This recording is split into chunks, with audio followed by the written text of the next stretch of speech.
we'll just dive right into the interview. That's So, good. hello, Paul, Kareem Tayyar. Could you please introduce yourself and tell us how you got involved at the Loft?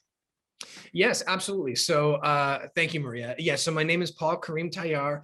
I'm a professor of English at Golden West College, which is in Huntington Beach, California. I've been teaching there for almost 20 years.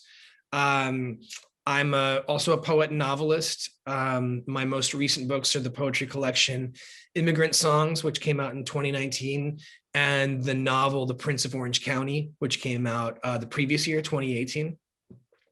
I got involved with the Loft actually just kind of by chance, that I had seen a link that had been kind of posted through Poets and Writers for opportunities to kind of to teach poetry classes there, and I leapt at the chance. I mean, it's something, I love to teach poetry.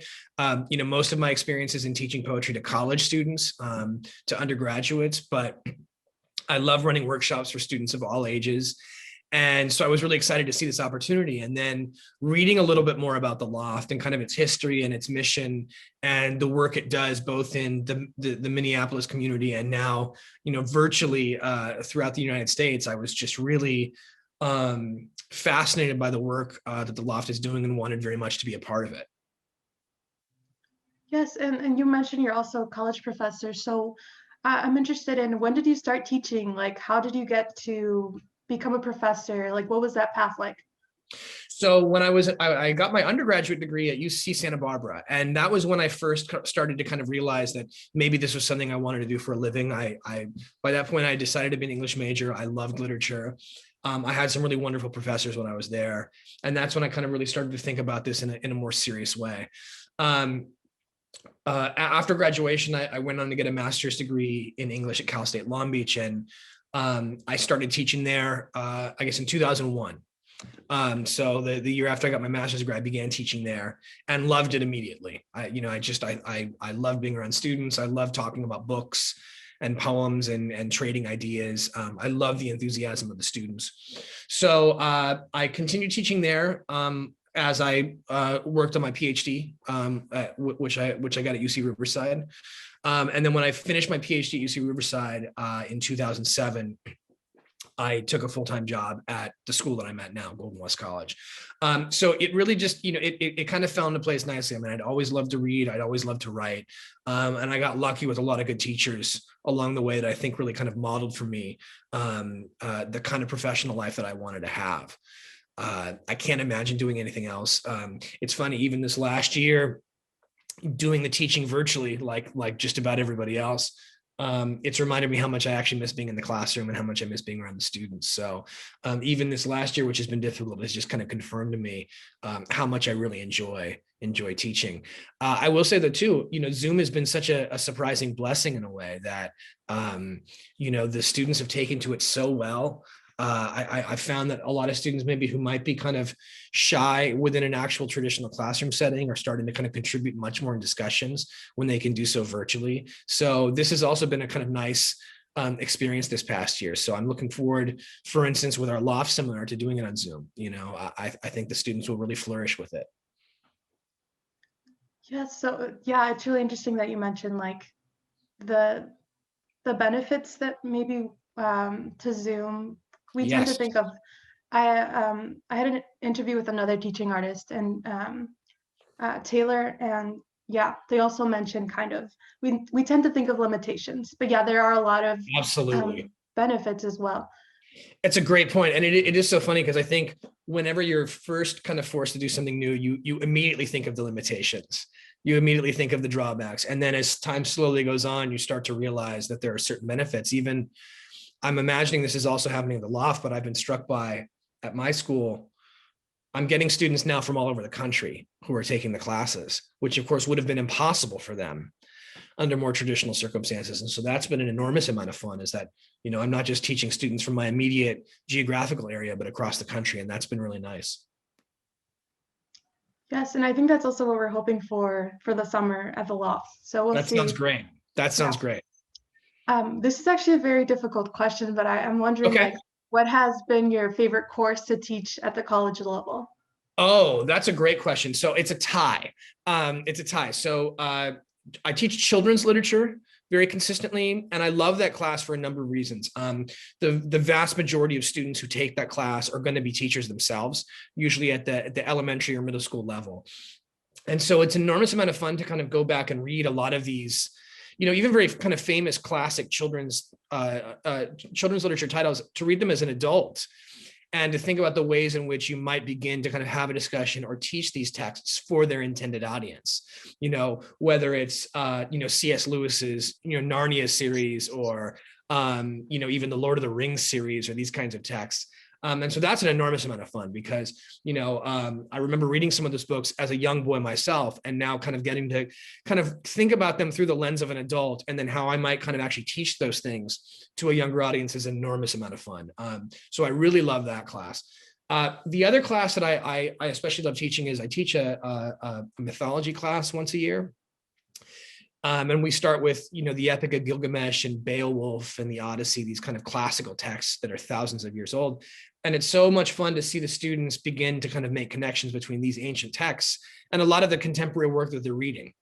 They're always amazed that, when they're reading the Odyssey or they're reading Gilgamesh, and they actually start to draw connections even between those texts and like, a Batman film, or a video game that they're playing right now, or the Hunger Games series, or whatever the case may be.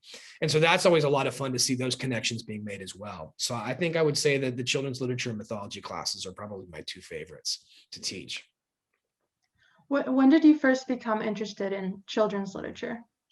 Well, I would say, it's funny. I would say professionally about 10 years ago. So what had happened was another colleague who kind of traditionally taught that class was just unable to teach it one semester. She was on sabbatical. And so I just kind of fell into it, and, I hadn't thought about children's literature in any kind of meaningful way for 30 years, really. But I had to kind of do a deep dive for about a month or two before I began teaching the class to kind of refamiliarize myself with the text, and also to read a lot of contemporary children's texts. My knowledge of children's literature stopped around 1985 or 86, So I had to kind of really, put myself through almost like a little, unofficial seminar and kind of get up to date.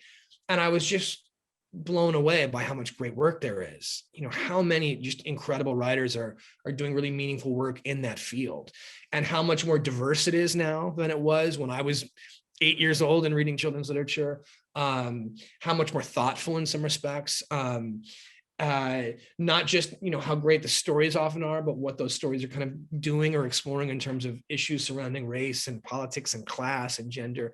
I was just blown away. And then having the opportunity to teach the class for the first time, and you have, 35 or 40 students who all want to teach themselves, and they're very kind of enthusiastic and passionate about the material. I fell in love with it right away, but it was certainly a surprise to me. It wasn't something that had been on my radar. It wasn't a specialization that I'd had when I was in graduate school myself. So it was kind of a surprise to me. Yeah, and I think that's always kind of insightful to go back to that literature. Absolutely. So when did you yourself start writing children's literature? Oh, well, that was also kind of an accident. So the novel that I mentioned earlier, The Prince of Orange County, which is a young adult novel, when I'd initially begun writing it, I wasn't writing it as a young adult novel at all. I was writing it just as kind of traditional literary fiction. I figured it was going to be for an adult audience. And it was maybe about 100 pages into the first draft where I realized, I wonder if this is actually geared more towards, kids and teenagers. It hadn't really been on my radar, but I kind of noticed the language I was using, the nature of the themes that were kind of, most, kind of, pervasive in terms of the way the novel was shaking out. I was beginning to wonder. So then I just had a few friends, a few kind of reader friends read that first 100 pages as well. And I didn't say anything about it. And every single one of them, one of the responses they said, "Oh, well, it's a young adult novel, right? I didn't know you were writing one." And so I kind of realized that, my sense was kind of aligning with theirs. And so then I kind of consciously began to shape the book to function as a young adult novel. So it was very much a surprise to me. And that's one of the things too, I think that's so interesting about writing, is that you go in so often and you have an idea of what it's going to be, but the story kind of has its own idea, or the poem has its own idea for the shape it's going to take. And so, I had a great time writing that book and writing for a young audience, but it certainly wasn't something on my radar until about maybe a third of the way or halfway into the project. And writing can be surprising like that sometimes. Absolutely. Absolutely. So where do you draw your inspiration for your writing? That's a great question. So, I mean, a lot of times it's certainly from memory. Even for instance, The Prince of Orange County is a good example of that. I mean, that it's a fictional work for sure. The plot and the characters are all invented, but a lot of it was drawn from experiences of my own childhood, for instance, or a lot of my poetry is drawn from memory, from experiences that I've had. I spent 2 summers ago, I spent the summer living up in the mountains in New Mexico. And so, for instance, a lot of the poetry that I've been working on for the last year and a half since then, 2 years since then, has been drawn from the experiences that I had there. But it comes from a lot of different places. Sometimes you'll just have a kind of dream that triggers something, or somebody will tell you a story, or you'll just kind of invent a little scenario in your head, or a piece of music will inspire a phrase that you'll kind of begin to build around. So it really just depends. I know, for instance, with the course that I'm going to be doing at the Loft in the summer, it's going to be a nature poetry. It's going to have a nature poetry emphasis. And, a lot of the nature work that I write, both poetry and essays, really kind of comes out of the time I spend in nature. I live very close to the ocean and I live very close to the mountains. They're both kind of easily accessible. And so a lot of the nature poetry I've produced, has come about because of the hikes that I'm taking, or the swims that I've gone on, or whatever the case may be. So, I do find, I know when I teach creative writing, my students are always so concerned about writer's block and not having any ideas to generate. And, the thing that I tell them most consistently is that the easiest way to generate ideas is just to kind of draw from your own kind of wealth of experiences and to go from there. So that's certainly the case for me. And yeah, that's really great advice to hear. Oh, Also, so thank you for sharing that. Now that you've mentioned the course you're going to be teaching for the Loft, could you tell us Yes. how you envision that course looking for the summer? Yeah. So, one of the big things that I really try and emphasize whenever I'm teaching creative writing, and regardless of the age level of the students that I'm teaching, is to not worry too much about perfection, but just to kind of really enjoy the process of kind of creating. One of the things that I found that I found for myself early on when I first began writing poetry seriously, was I was too hard on myself, and I over edited my work, that I would kind of keep going back to it, and just like, I would so painstakingly almost wind up removing everything that had been meaningful about the work or magical about the work, because I wanted it to be perfect. And I found that to really be, so counterproductive, both as a writer and just as a kind of creative person. And so, as time has gone on, I've really kind of tried to keep myself in the mindset of that, even though I'm doing this, as a career in a sense, it still is meant to be play. It's still meant to be fun. That if you're not, I've never bought into that idea that good poetry has to come from suffering. That idea drives me crazy, actually, that this is supposed to be a kind of joyful, creative exercise. And so the big thing that I really kind of envision driving the class is this idea that we're in this kind of creative, very kind of fun, very spirited space together, and it's going to be kind of an explorative space that, I don't want the students to feel that they have to produce perfect work, or that they're going to have to even produce their best work. The whole point is that this is just a lifelong process of writing that they're going to be kind of engaging in. And this can be the first step in that. And I certainly also kind of want them to feel very kind of comfortable and safe at kind of experimenting, and that I'm there to kind of help them along. I'm not there to kind of shape their voice in a certain way, or tell them they should be writing in a different style. That my whole sense is to kind of help them, help guide them into kind of finding the voice that they're kind of most naturally meant to have. So, I remember I took a class like this when I was a 12 or 13 years old at the university that's nearest to where I live, UCI, University of California, Irvine. And I had such a great teacher because, her whole thing was just write and kind of see what comes of it, and kind of let it be an experience of discovery. And that's certainly the way I'm going to want to kind of that's certainly the attitude I'm going to try to bring to our class as well. So I hope the students who sign up really kind of feel a sense of joy, and a sense of discovery when they take this particular class. And that sounds like a great classroom environment. Oh, I'm glad. Thank you. As someone who also struggles to remind myself that writing, there should be fun, there should be play. Absolutely. Yeah, I mean, what's the point otherwise? There's plenty of other things in life that are going to make us miserable. There's no point in doing something that's making us miserable that we're doing, of our own free will. So yeah, it really is important to kind of keep that joy in mind. So thinking of the course description that you have that's on the website, you listed one of your objectives as encouraging students to discover a love for poetry. And it made me wonder, can you pinpoint moments or experiences when you yourself discovered that love for poetry? Yeah, absolutely. So I'll mention two. So, one is my father loves, loved poetry and continues to love poetry. And so, I remember as a little kid, he would recite poetry constantly around the house, or he would read old poems to me, when I was a very little kid, before bed. And, his enthusiasm was infectious, that, he clearly had such a kind of an abiding love and connection to this work, and it kind of rubbed off on me, that I remember it very much. The second experience that I remember very vividly was I had an English teacher my senior year of high school, and he was a great guy, and he also had this kind of real just love of books.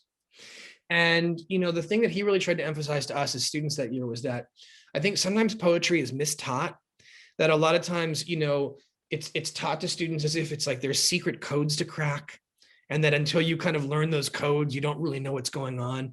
And you turn poetry into this kind of like almost elite experience. And this teacher I had my senior year really kind of disliked that approach, that he felt that good poetry was supposed to be accessible. It was supposed to be pleasurable. It was supposed to be communal. And I remember that year, whatever poetry we would read, whether it was a William Carlos Williams poem or a Mary Oliver poem or a Shakespeare sonnet or whatever, he wanted us to kind of really try to just read those works as fans, not as students or scholars, just people looking to find kind of joy and beauty in the work. And that has really stuck with me as well, because I've been struck by, like, when I teach like intro to poetry classes where my students are really kind of reading poems for the first time. A lot of times they come into class and they're very intimidated because they've had this idea drilled into their head that poetry is hard or that poetry is confusing. And that's a terrible, attitude to instill in young students, So, I really was lucky that I had kind of models along the way for me who kind of really tried to kind of demythologize poetry for me and to kind of emphasize how it can be accessible and fun. And that's certainly something I've tried to kind of carry forward as a teacher myself. Yeah, and those are all the questions I have for this small interview. I really like that we're ending on that note. So Perfect. thank you so much. Oh, thank you so much for having me. I really appreciate it. This was a lot of fun. Well, thank you so much. You said a lot of things that I needed to hear. Oh, I'm so thank you for that. That sounds good. All right. Well, you take care. Likewise. Thank you. Okay. Bye. Bye.